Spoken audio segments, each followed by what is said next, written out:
मुख्यमंत्री विजय यांनी भाजपबरोबर असा खेळ केलाय ज्याबद्दल कोणालाही ठाऊक नव्हतं. तमिळनाडूमध्ये टीव्हीके पक्षाचं सरकार स्थापन झालं. त्यानंतर विजय जोसेफ यांनी मुख्यमंत्रीपदाची शपथ घेतली.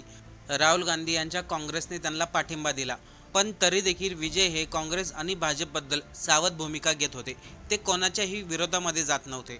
पण आता मुख्यमंत्री विजय यांनी असा खेळ केलाय ज्यामुळे केंद्र सरकारलाही धक्का बसलाय. कोणालाही वाटलं नव्हतं विजय असं करतील. नेमकं विजय यांनी असा कोणता निर्णय घेतलाय, काय झालंय, चला आपण सविस्तर या व्हिडिओमधून जाणून घेऊ.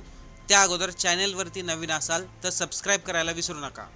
तमिळनाडूच्या राजकारणात आणि देशाच्या केंद्रातील सत्ता समीकरणामध्ये एक मोठी हालचाल घडत आहे. पंतप्रधान नरेंद्र मोदी यांची भेट घेण्यापूर्वी तमिळनाडूचे आत्ताच झालेले मुख्यमंत्री विजय जोसेफ यांनी एक काल राजकीय संदेश दिला आहे ज्यामुळे देशाच्या राजकारणामध्ये नव्या चर्चेला सुरुवात झाली. लोकसभेमध्ये, संसदमध्ये प्रत्येक जागेची किंमत असते. एक राज्यसभेच्या जागासाठी किती मोठं गणित मांडलं जातं हे सर्वांनाच ठाऊक आहे. अशा परिस्थितीमध्ये मुख्यमंत्री विजय यांनी एक मोठा निर्णय घेतलाय आणि हीच चर्चा आता फक्त तमिळनाडूपुरती मर्यादित राहिली नाही, तर दिल्लीच्या राजकारणातही मोठ्या प्रमाणात परिणाम करणारी ठरू शकते. आता सर्वांनी लक्ष देऊन ऐका, नेमकं काय झालंय बघा. कोणत्याही राज्यामध्ये जेव्हा मुख्यमंत्री होतो तेव्हा त्या मुख्यमंत्र्याला देशाच्या पंतप्रधानांची भेट घेणं गरजेचं असतं. आता मुख्यमंत्री विजय हे देखील पंतप्रधान मोदींची भेट घेण्यासाठी दिल्लीला जाणार होते. पण मोदी हे विदेशी दौऱ्यावरती होते, त्यामुळं त्यांची भेट पुढे ढकलण्यात आली. आता विजय आणि पंतप्रधान मोदी यांची भेट शनिवारी होणार आहे. पण त्या भेटीपूर्वी विजय यांनी काँग्रेसबरोबर मिळून एक मोठा खेळ केलाय. ते म्हणजे टीव्हीके पक्षाला राज्यसभेत ज्या जागा मिळणार आहेत त्या जागा काँग्रेस पक्षाला देणं. हा फक्त राज्यसभेतील जागेचा मुद्दा नाहीये, भविष्यामध्ये आघाड्या आणि विरोधी पक्षांच्या राजकारणाचा मुद्दा बनला आहे. आता बघा, तमिळनाडूमध्ये विजय यांचं सरकार स्थापन झालं, पण त्या पक्षाला काँग्रेसने पाठिंबा दिला. काँग्रेसच्या 5 आमदारांनी विजय यांच्या टीव्हीके पक्षाला पाठिंबा दिला होता. पण सर्वांना असं वाटत होतं विजय हे कोणाच्याच बाजूने बोलत नाहीये किंवा कोणाच्याच बाजूने उभा राहत नाहीये. पण त्यांनी आत्ताच काल घेतलेला निर्णय या सर्व चर्चांना दिशा देणारं ठरत आहे. 21 मेला विजय यांनी त्यांच्या मंत्रिमंडळाचा विस्तार केला. विशेष म्हणजे या मंत्रिमंडळामध्ये त्यांनी काँग्रेसच्या 2 आमदारांना मंत्रिपद दिलंय. फक्त काँग्रेसचे 5 आमदार आणि टीव्हीके पक्षाचे 108 आमदार, तरी देखील काँग्रेसच्या 2 आमदारांना त्यांनी मंत्रिपद दिलंय. तब्बल 60 वर्षांनी तमिळनाडूमध्ये काँग्रेसचे 2 आमदार झाले. 60 वर्षापासून काँग्रेस तमिळनाडूमध्ये आपली ताकद लावत होतं. कधी ते मित्रपक्षाबरोबर आघाडीमध्ये असायचे तर कधी विरोधामध्ये असायचे, पण त्यांना कधीही मंत्रिपद मिळालं नाही. पहिल्यांदाच त्यांना 60 वर्षामध्ये विजय यांनी मंत्रिपद दिलंय.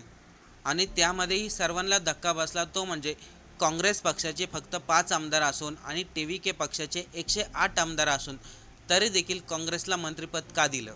खरं तर विजय यांनी काँग्रेसला मंत्रिपद देऊन एक वेगळा संदेश दिला आहे. पण यानंतर आता आणखीन महत्त्वाचा मुद्दा येतो ज्यामुळे दिल्लीच्या राजकारणामध्ये आता खळबळ उडाली आहे. तमिळनाडूमधील AIMDMK या पक्षाच्या राज्यसभेवरती 2 जागा होत्या. त्या 2 जागा आता खाली झाल्यात. निवडणूक आयोगाने या जागेसाठी पोटनिवडणुकांची घोषणा केली आणि इथेच मुख्यमंत्री विजय यांचा महत्त्वाचा निर्णय आहे. कारण की सध्या सर्वात जास्त संख्याबळ हे विजय यांच्याकडे आणि त्यांच्या पाठिंब्याशिवाय राज्यसभेमध्ये कोणीही जिंकू शकत नाही. आता बघा, राज्यसभेची निवडणूक थेट जनतेमधून होत नाही, त्यासाठी आमदारांचा पाठिंबा असणं गरजेचं असतं. त्यामुळे विधानसभा संख्याबळाला खूप महत्त्व असतं आणि अशाच परिस्थितीमध्ये विजय आता आहे काँग्रेसला पाठिंबा देणार आहे. त्यामुळे काँग्रेसचे 2 खासदार वाढतील.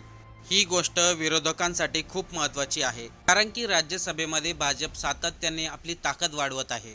अनेक विरोधी पक्षांचे खासदार भाजपमध्ये गेलेत. काही राज्यांमध्ये सत्ता बदल झाले, त्यामुळे विरोधकांची संख्या कमी होत गेली. अशा परिस्थितीमध्ये विजय जर काँग्रेसला राज्यसभेत 2 जागा द्यायचा असेल तर ती काही छोटी गोष्ट नाही.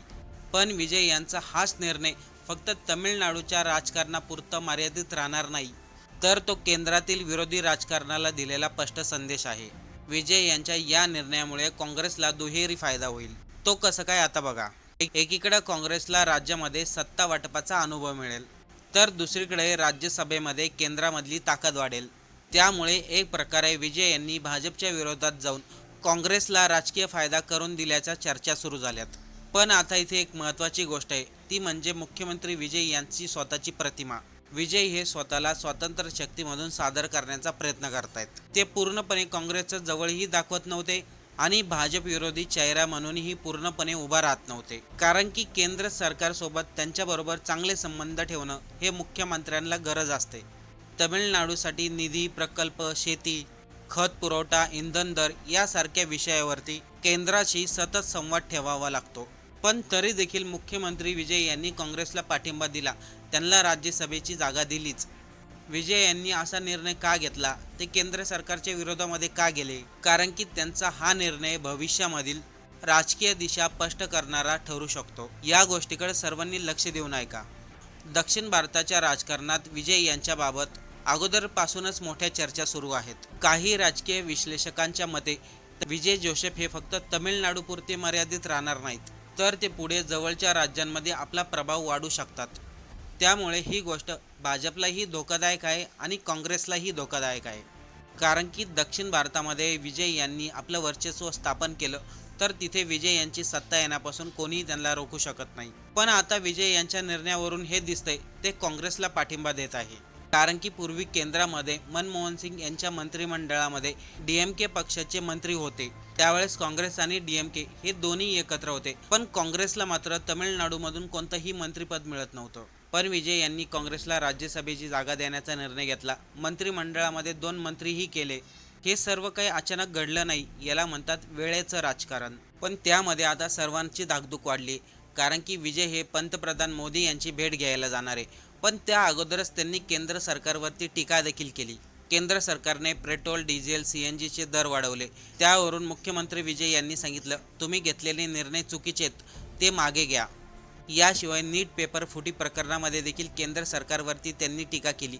जर तुम्हाला परीक्षा घ्यायला जमतच नाही तर परीक्षा कशाला घेताय, परीक्षा रद्द करून टाका। याशिवाय तमिळनाडूमध्ये खतांच्या टंचाईचा मुद्दा देखील त्यांनी मांडला। म्हणजे मुख्यमंत्री विजय हे दिल्लीला जाऊन पंतप्रधान यांची भेट घेण्या अगोदरच त्यांनी केंद्र सरकारला 3 मुद्द्यांवरतून सुनावलंय। एकतर त्यांनी काँग्रेसला पाठिंबा दिला, त्यामुळे विरोधी राजकारणाला मोठा चेहरा मिळू शकतो, अशी चर्चा आता निर्माण झाली। भाजप विरोधी सध्या राजकारण दबावाखाली आहे, हे सर्वांनाच दिसून येत आहे। अनेक राज्यांमध्ये विरोधी पक्ष हा संपत चाललाय। पण विजय सारखा नेता जर आंतरराष्ट्रीय स्तरावरती पुढे आला तर दक्षिण भारतामध्ये विरोधकांना नवं नेतृत्व मिळू शकतो आणि ही गोष्ट काँग्रेससाठी फायदेशीर ठरू शकते। या सर्वांवरून एक गोष्ट मात्र स्पष्ट होते, विजय हे फक्त तमिळनाडूचे मुख्यमंत्री राहिले नाहीत, त्यांनी राष्ट्रीय राजकारणामध्ये पहिलं पाऊल टाकलं आहे। आता पुढे पंतप्रधान आणि मुख्यमंत्री विजय यांच्या चर्चामध्ये नेमकं काय होतंय, केंद्र सरकार तमिळनाडूला सहकार्य करेल का? कारण की विजयने केंद्र सरकारला अगोदरच सुनावलंय, त्यामुळे हा मोठा प्रश्न निर्माण होतोय। आता या सर्वांवरती आपल्याला काय वाटतंय, आपलं मत कमेंट करून नक्की सांगा।